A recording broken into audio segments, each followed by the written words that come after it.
criar mortos-vivos. Criar mortos-vivos, falei brevemente ali agora há pouco. Criar mortos-vivos é a magia por excelência, né? Existe a magia criar mortos-vivos, mas existem várias magias no D&D que criam mortos-vivos com variados níveis de qualidade, duração e controle, né? A mais básica das magias de criação de mortos-vivos, que é animar mortos, é uma magia de terceiro nível que é muito basiquinha. E provavelmente é justificativa para a existência de 90% dos mortos-vivos do cenário. Por quê? Porque animar mortos-vivos que é de terceiro nível é basicamente... ela não tem custos adicionais, além do slot.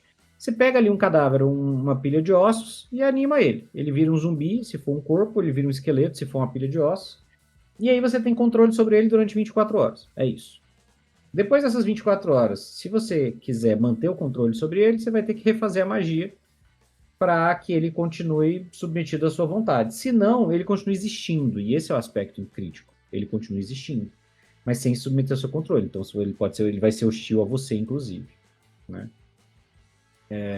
Ou seja, com tempo e corpos, e ossos, etc., suficiente, qualquer um pode fazer um exército de mortos-vivos para proteger um lugar, desde que não se queira manter o controle sobre nenhum deles. Bastante que então assim, eu só quero que esse lugar aqui tenha inimigos que matem em geral, se batem qualquer um que chegar aqui perto, inclusive eu. Sei lá. O cara vai lá e sai criando os mortos-vivos, vai largando lá. E aí pronto. Outra alternativa também de terceiro círculo é invocar morto-vivo. Nesse caso é mais restrita. A criatura é um espírito que assume uma forma temporária. Existe por no máximo 1 hora. Mas dependendo da sua concentração, para existir. Ou seja, se você para de concentrar, aquele morto-vivo, aquele espírito se desfaz, desaparece. Diferente do animar mortos. Né? Então é uma situação um pouco mais controlável, direcionada, por exemplo, para quando você precisa de um aliado rápido num combate. Então, não cria um morto-vivo, porque ele não segue existindo depois do fim da magia, diferente do animar mortos. É uma situação parecida com a Espírito da Morte, que é uma magia de 4º nível, e com uma magia de 5º nível, que eu acho o nome fantástico, apesar de achar a magia muito fraca para magia de 5º nível, que é a Danse Macabre. Que é, o nome em inglês é a expressão em francês, Danse Macabre. Que é basicamente a ideia de que você reanima os corpos temporariamente, e aí eles batem como zumbizinhos e tudo mais, não sei o que, mas é um efeito só ok. Porque se você também perder a concentração, eles se desanimam. Né? A coisa vai ficar violenta no 6º nível. Aí sim, aí a magia é criar mortos-vivos, que é a versão em esteroide de animar mortos. Então, não só você não está fazendo só para uma pessoa, porque animar mortos você só pega um corpo, né? Ou um papel de Deus, só faz uma criatura. Criar mortos-vivos já são 3. Tem um custo financeiro que não existe nas anteriores, que são 150 peças de ouro por cabeça. Mas a magia afeta até 3 de uma vez. Então você consegue criar 3 de uma vez. E o mais importante, eles não são zumbis nem esqueletos, eles são ghouls. São carniçais. Que não são extremamente fortes, mas podem dar trabalho em grandes quantidades ou no meio de um combate com mais criaturas.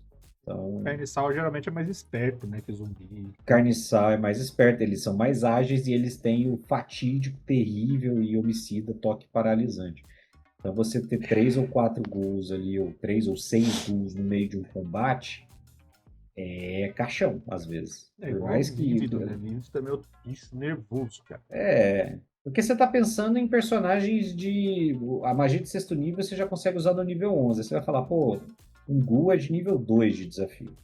Foda-se. Não é assim, cara, você botar 6 ghouls ali para bater, dependendo de como eles se estruturarem no combate, 2 rodadas de ataque paralisante que a galera cair ali é caixão.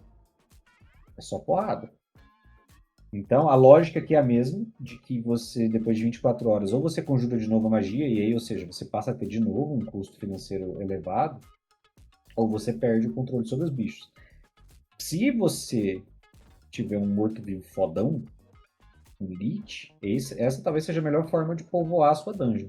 Né? Um Lich não tem medo de ghoul. Então não tem problema para ele se ele botar uns ghouls e não tiver controle sobre isso. Tá tudo bem. Eu, assim como no caso do clone, eu quase nunca vi. Eu acho que eu talvez nunca tenha visto essa magia sendo usada por personagem jogador de. Não, eu vi uma vez. Uma vez eu vi. personagem jogando na mesa, usar. Não criar mortos-vivos, usar animar mortos. Normalmente é uma magia usada mais por vilões e é usada fora de cena. Ou seja, a existência dela ajuda a justificar a existência de mortos-vivos, servindo aos magos malignos fodões, etc. Porque ela é uma magia que leva 1 minuto. Tanto animar mortos quanto criar mortos-vivos leva 1 minuto para conjurar. Vilão nenhum vai parar no meio da porradaria por 1 minuto para fazer isso. Então, ele vai ter feito isso antes. Eu já vi isso ser usado, não foi nenhuma nem 2 vezes, não, cara.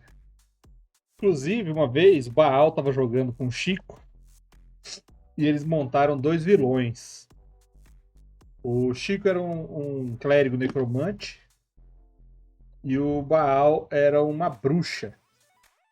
E então, o que eles queriam só espalhar a maldade e o caos. Esse era o intuito deles, era fazer maldade e espalhar essas coisas caóticas. Tirar o jovem do seio da família para botar o jovem na teta da maldade. Exatamente. Baal, ele fazia assim, ele fazia emplastros e remédios para a população para tratar as doenças e os males, só que na verdade era tudo adulterado. O que ele estava fazendo era espalhar as doenças. Então ele jogava coisa intoxicada dentro dos poços d'água, ele jogava coisa remosa em cima dos grãos lá nas tavernas, ele fazia essas maldades. E o Chico criava morto-vivo e ia tochando dentro da carroça. Todo dia fazia um tantinho e enfiava a força dentro da carroça. Aí, bom, chegou a hora de ir embora, né? Chegou a hora de ir embora. Aí ele chegava lá no meio da cidade de madrugada, abria a carroça e deixava os mortos-vivos lá e ia embora. Era o que eles faziam. A aventura deles era bem animada, vocês viram, né? Então, assim, cara, prático, não. Divertido bastante. Porque eles meio que estavam sendo os vilões secretos do cenário, saca? Eles que estavam fazendo os heróizinhos locais procurarem os feitos e desfeitos lá para combater. O MH, essas alterações nas magias tem registrado? Tem registrado. Tem. Rapaz, eu nem sei quantas. Nem sei quantas, cara. Mas é muita magia. Muita magia. Então, assim, chegou a usar em combate? Chegou. O Chico já chegou a usar em combate. Só que ele tinha que usar outros subterfúgios de invocação desses mortos-vivos dele. Então não era essa magia temporária, que ele buscava o morto-vivo e ele lutava e depois ia embora. Ele criava alguns mortos-vivos, ele usava outros recursos para deixá-los mais fortes, porque tem magia, tem recurso, tem item que deixa o morto-vivo mais forte. E aí ele fazia deixar ele lá no canto, sempre próximo, que eles sempre tinham, né, uma carroça, alguma coisa assim. E na hora da batalha ele puxava aqueles mortos-vivos dele pra batalha. É o que ele fazia.